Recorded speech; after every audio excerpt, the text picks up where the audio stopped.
Et bonjour à tous, c'est Zimbabwe, et aujourd'hui on se retrouve pour le 15 juin. Il y a 131 ans, Guillaume II devenait empereur allemand après la mort de son père, Frédéric III. C'était quand même quelque chose de plutôt spécial parce qu'en fait, en 1888, il y avait déjà Guillaume I qui était mort. Bon, il avait 90 ans, donc bon, ça on s'y attendait. Et Frédéric III qui meurt juste après, c'était quand même bizarre. Et du coup, c'est Guillaume II qui monte sur le trône, et c'est pour ça que l'année 1888 est surnommée l'année des trois empereurs en Allemagne. Donc on a Guillaume II, un homme, déjà en 2 ans il va virer Bismarck, donc c'était le chancelier qui était là depuis 20 ans et qui gérait toute l'Allemagne, donc pour dire ouais c'est moi le chef quoi. Et donc il va développer le wilhelminisme, donc c'est la grandeur de l'empire allemand là sur ces petites républiques de merde en France et au Royaume-Uni, regardez comme il est beau et tout.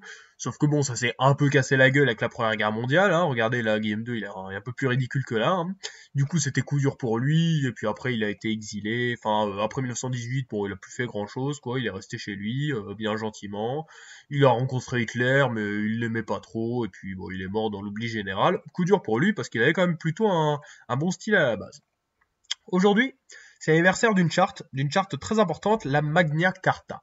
Donc ça c'est du latin, en fait c'est juste la grande charte. Donc en fait c'est une charte qui a été faite en 1215. Donc le contexte c'est juste, on a l'Angleterre qui vient de se faire défoncer par les Français à Bouvines. D'ailleurs superbe bataille avec Philippe Auguste qui a beaucoup géré. Et donc les Anglais ils veulent une révolution, donc il y a une mini guerre civile. Et en fait on crée donc cette charte, voilà celle-là. Bon c'est un peu moche, mais en gros ça dit ouais, ça donne des trucs, des concepts d'égalité devant la loi, des statuts sociaux, enfin voilà. Et donc c'est un truc qui est plutôt progressiste. Après, elle a pas tout de suite été elle a pas tout de suite été appliquée. Il y a eu quelques dizaines d'années et tout, mais en fait c'est ce qu'on considère comme étant le premier texte. Donc avant toutes les déclarations universelles des droits de l'homme aux États-Unis ou en France, c'est vraiment le premier texte qui donne des droits à des citoyens. Donc c'est un texte quand même plutôt en avance sur son temps. Aujourd'hui, c'est aussi l'anniversaire d'une élection.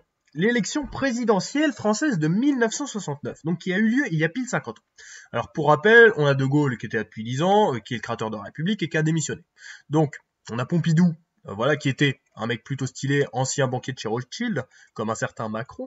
Enfin bref, donc il a surtout été Premier ministre pendant 6 ans, donc un mec plutôt important. Donc voilà, en candidat, on a aussi Alain Poher, donc en fait qui était le président par intérim, parce qu'en fait il était président du Sénat français, hein. C'est comme par exemple si Macron par exemple il se suicide de 2 balles dans le dos, et ben ce sera Gérard Larcher là le mec au double menton qui deviendra président par intérim. Donc Alain Poher qui se présente. On a aussi Michel Rocard. Alors Michel Rocard c'est un peu la grosse victime de la gauche, c'est-à-dire qu'il s'est présenté une fois.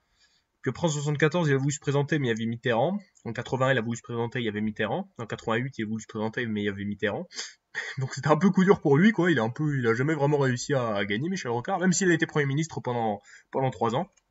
Et au final, qui est-ce qui gagne? Et ben en fait, bon, Rocard il fait 3%, Power il fait 23%, donc il arrive à battre les communistes, voilà. Et sinon c'est Pompidou qui gagne à 44%, donc au calme, puis il se fait réélire tranquillement. Sauf que le problème c'est que Georges Pompidou va pas durer longtemps, en fait, il va durer que 5 ans au pouvoir. En fait, il a déjà inventé le quinquennat avant le quinquennat, parce qu'à la base c'était un septennat. Et du coup, c'est Alain Poher qui devient finalement président par intérim pour la 2e fois, étant donné que c'est la mort de Georges Pompidou. Donc voici les 3 événements que je vous donne pour aujourd'hui. On a Guillaume II qui devient empereur d'Allemagne, empereur allemand. On a la création de la Magna Carta et on a les élections présidentielles de 1969. C'était Zimbabwe. Merci d'avoir regardé. Bisous.